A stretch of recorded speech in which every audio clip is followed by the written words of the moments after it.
Merci donc d'être nombreux ici, mesdames et messieurs de la presse. Je vous remercie d'abord d'avoir accepté notre invitation pour échanger des questions d'actualité de l'heure. Nous devons donner notre avis sur quelques questions majeures de l'heure, à savoir les élections locales prévues, sauf changement de dernière minute ou dernière heure, le 1er décembre 2019. Nous allons aborder avec vous aussi la situation de la campagne agricole, les distributions des semences et des intrants. Il y aura une question aussi relative aux réformes que nous avons engagées pour les chambres consulaires depuis quelques années, parce que nous vivons une transition, parce que le mandat est terminé depuis plus de 2 ans et force est de reconnaître que nous devons réformer, mais nous devons organiser des élections. Pour les élections locales, je réitère ici avec force et détermination que je briguerai la mairie de la ville de Dakar. Je serai candidat. Inch'Allah, si Dieu m'en donne vie. Je n'exclus pas une concertation avec ma famille politique, l'APR. Pour cela, je vais entreprendre une démarche pour échanger avec le président de mon parti, le président Macky Sall, pour lui présenter ma candidature et demander son soutien. Pourquoi je le fais? Je pense qu'il doit me prendre l'ascenseur. Je ne suis pas candidat pour une présidentielle. Je ne suis pas candidat pour la création d'un parti politique. Je vis mon dernier mandat de député. Je ne me représenterai plus pour être député ou président de l'Assemblée nationale. Pour répondre et couper court, pour ceux qui me donnent peut-être la chance, si Dieu le veut, de remplacer peut-être le président Macky Sall, je ne suis pas dans ça. Je ne peux pas être président du Sénégal. Ce n'est pas dans mon agenda ni dans mon programme. Donc je dois le dire clairement pour que les gens quand même puissent avoir la générosité et l'honnêteté de m'extirper dans ce domaine. Je ne suis pas candidat. Je ne suis pas candidat pour la création d'un parti politique. Je suis à l'APR, je soutiens le président Macky Sall et je souhaite qu'il puisse terminer son mandat dans le bonheur et qu'il puisse céder la place à un membre qui sera désigné peut-être par l'APR que nous soutiendrons. Pour cela, je voudrais vous dire que j'ai 64 ans et 7-8 mois. À la fin du mandat du président, j'aurai 69 ans. Est-ce que je devrais m'engager pour créer un parti, faire le tour du Sénégal, de la diaspora et me battre pour des postes de président de la République? Je dis non. Ça doit être clair pour tout le monde. Je ne me représenterai plus. J'ai fait 4 mandats en dehors de Iba Der Thiam et Feu Christian Valentin. Je peux dire que je suis le seul Sénégalais qui a eu 4 mandats élus 4 fois par les Sénégalais pour les représenter à l'Assemblée nationale. Si ajoute, je suis le seul député aujourd'hui de la CEDEAO à avoir été élu 4 législatures au Parlement de la CEDEAO. Si ajoute 3 ans de 3e vice-président et 3 ans, et 6 mois, président de ce prestigieux Parlement. Je voudrais vous dire, j'ai rencontré il y a 2 jours le président de la République pour faire l'évaluation de mon mandat. Qu'est-ce que j'ai fait? Qu'est-ce que les 320 millions d'habitants attendaient de moi?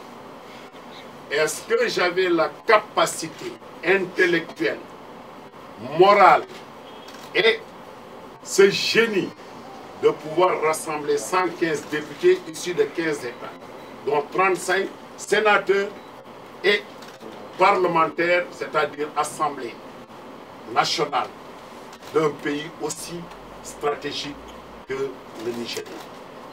Je dis oui. J'ai fait ce qu'aucun président. J'ai remplacé 3 présidents sur le plan intellectuel, un professeur agrégé en médecine. C'est le premier président du Parlement, Ali Nouhoum Diallo, professeur, qui a été destitué à 1 an de la fin de son mandat. J'ai remplacé le premier président élu démocratiquement du Niger, Mahaman Ousmane, qui cumulativement a occupé le poste de président de l'Assemblée nationale du Niger et président du Parlement de la CENI. Il est leader de parti et il est actuellement député du Niger. J'ai remplacé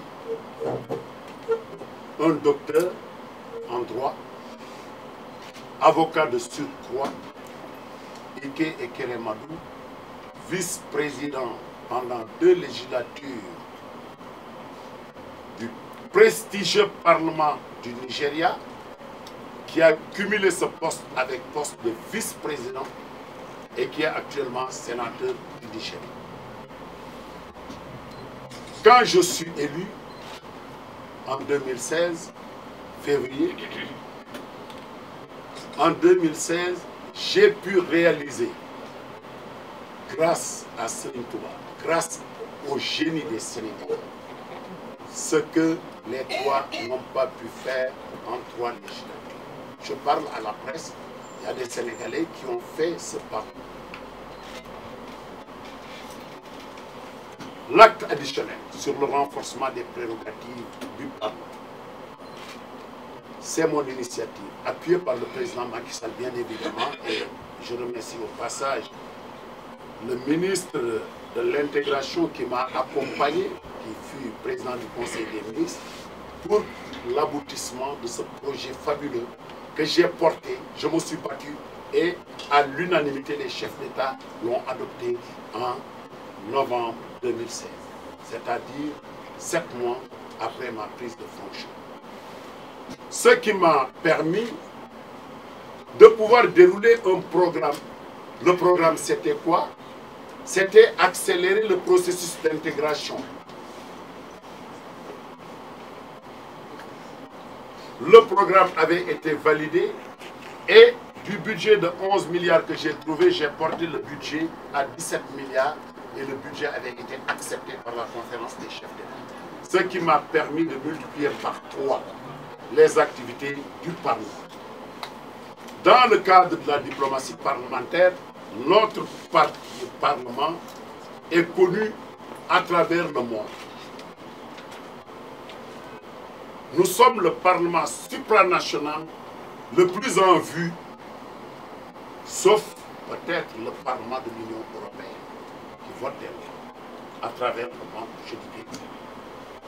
C'est ce Parlement que je dirige avec bonheur et je vais terminer mon mandat dans 6-7 mois.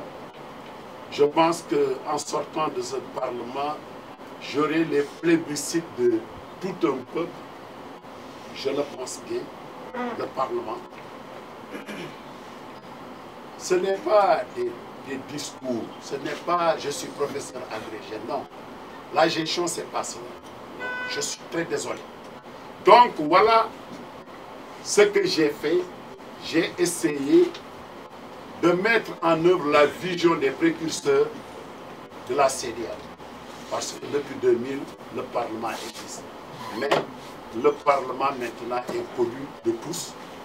je voyage souvent avec des journalistes qui connaissent ce que nous faisons et l'appréciation que mes pairs ont de ma vision et de la façon de faire de Moustapha Cissé. L'autre problème que nous devons aborder, c'est le problème de la campagne agricole. Bien évidemment, il y a des difficultés. Malgré les efforts incommensurables du président Macky Sall, qui a injecté beaucoup d'argent pour soulager les souffrances des agriculteurs. Pour cela, je propose, après la distribution des semences et des intrants, qu'on fasse l'évaluation et faire l'audit. Pourquoi je le dis? Il y a des semences de bonne qualité, mais comment on distribue, à qui on donne, à qui on ne donne. Les opérateurs aussi qui sont sur le terrain méritent vraiment d'être audités. Parce que c'est des acteurs. Ces acteurs doivent être connus de tout le monde, ce qu'ils font. Parce que nous devons accompagner l'État à mettre en œuvre cette politique de relance de l'agriculture. Parce que, sans me tromper, l'agriculture tire la croissance économique. Dans nos pays, si l'agriculture marche, tout marche.